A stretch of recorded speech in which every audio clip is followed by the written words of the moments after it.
এরা এক একজন শত শত কোটি টাকার পিএস কামায় ফেলতেছে কতদিনে? 10 মাসে। হাসিনার তো 15 বছর সময় লাগছিল, পলিটিশিয়ানদের তো 15 বছর 20 বছর লাগে এইরকম অর্থ কামাইতে। এই বাটপারদের তো 3 মাস 4 মাস 5 মাসে তারা কামায়। পলিটিশিয়ানরা কম দক্ষ।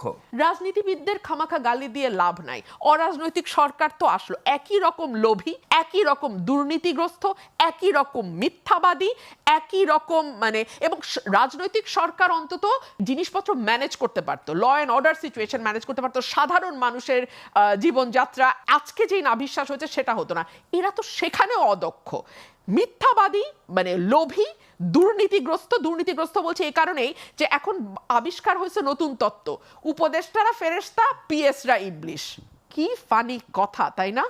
অথচ চিন্তা করে দেখেন, পিএস এর জন্য সুরঞ্জিত সেনগুপ্তকে কালো বিড়াল তকমা নিয়ে অত্যন্ত কি বলবো, হিউমিলিয়েশনের মধ্যে তার জীবনের শেষ দিনগুলো তাকে পার করতে হয়েছে। তখন কিন্তু বাংলাদেশের জনগণ তাকে ক্ষমা করে নাই। আর আজকে এইসব উপদেষ্টা যাদের কোনো রকম পলিটিক্যাল ব্যাকগ্রাউন্ড, ফ্যামিলি ব্যাকগ্রাউন্ড কিছু নাই, এরা এক একজন শত শত কোটি টাকার পিএস কামায় ফেলতেছে কতদিনে? 10 মাসে। হাসিনার তো 15 বছর সময় লাগছিল, পলিটিশিয়ানদের তো 15 বছর 20 বছর লাগে এইরকম অর্থ কামাইতে। এই বাটপারদের তো 3 মাস 4 মাস 5 মাসে তারা কামায়। পলিটিশিয়ানরা কম দক্ষ নয়। পলিটিশিয়ানদের না দিনের শেষে আমি আপনাকে বলি, মানুষের কাছে ফিরতে হয়, ওই একটা ভয় তাদের থাকে। আজকে পারছি না, কালকে যাচ্ছি না, পরশু আমাকে যেতেই হবে। দেশ থেকে তো পলিটিক্যাল পার্টি বিলুপ্ত হয় না, দেশ থেকে তো পলিটিক্যাল পার্টি নাই হয়ে যায় না। সুতরাং তার অ্যাকাউন্টেবিলিটিটা কোথাও না কোথাও গিয়ে আরো অনেক বেটার ওয়ার্ক করে। আরেকটা বিষয়, এরা কিন্তু জনবিচ্ছিন্ন। এরা এখন আসছে বাংলাদেশে, দুদিন পর চলে যাবে আমেরিকা, চলে যাবে লন্ডন, চলে যাবে সিঙ্গাপুর। আপনি এদের টিকিও খুঁজে পাবেন না। কিন্তু আমাদের তো ভাই যাওয়ার জায়গা নাই। পলিটিশিয়ানদের তো পালিয়ে যান, দেখলাম তো আমরা। আবার ফিরে তো এদের তো আর ফিরার দায় নাই, তার মানে রাজনীতিবিদদের যে দোষ নিয়ে আমরা সারা জীবন কথা বলি, এখন অরাজনীতিবিদদের একই অবস্থা দেখছি, তাহলে এটা কি আমাদের জাতিগত সমস্যা?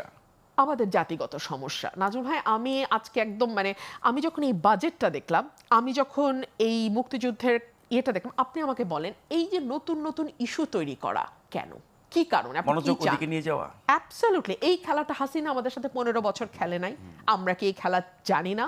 এই খেলা আমরা দেখি নাই? যখন রাজনৈতিক দলগুলোর সঙ্গে আপনি দ্বিতীয় দফা বৈঠক করছেন ঐক্যমতে আসবার জন্যে, তাই না?